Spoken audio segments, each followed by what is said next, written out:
Oh, yesterday they came into the neighborhood of Pico Robertson. That's very Jewish, has a lot of synagogues, and they tried to keep people from getting into a synagogue that was having an expo about buying land in Israel. But I think it could have just been a puppet show.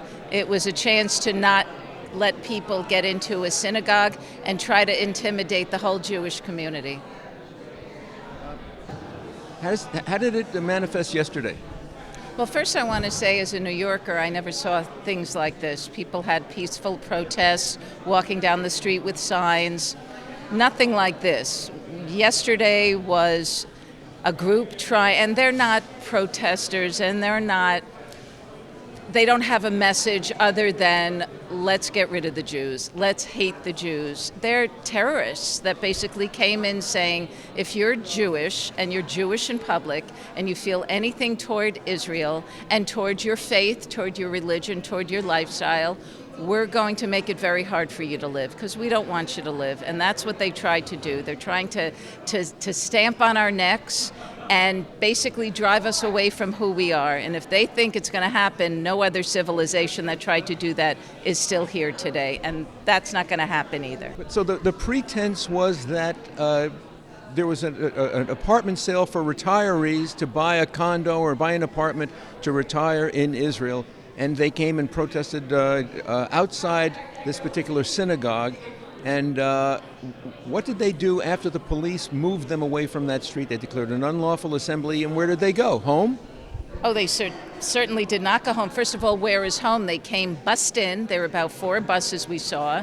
Then we saw other people come in very high-end cars, Mercedes, Land Rovers, with paper license plates, so who knows if they could trace it or not. And then they just moved down because they didn't get enough action. They didn't hit enough people. They didn't cause enough mayhem. And they moved, and I came out of my balcony from my apartment, and they were right there. And I watched someone get chased with 2 huge pieces of lumber, and I screamed for my husband, and my son was there. And it's weird. They're not protests. They're people who are out to hurt us.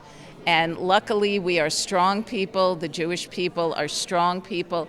And they're not going to win because they can't win. Well, the Jews did not seem very well organized, and the police did not seem like they were defending you say Jews. Well, the Jews being organized to what? To go and have a life and go into the expo? They were just trying to live. The other people were there. It was organized for a while, but no, the police didn't help us. The police, it just reminds me of what happened in the college campuses. The police did nothing until the Jews started fighting back, and there's, now we have to stop everything. So I don't know what the police were told. I love the police. I'm not against the police. I don't think they should be eliminated or whatever, or numbers reduced.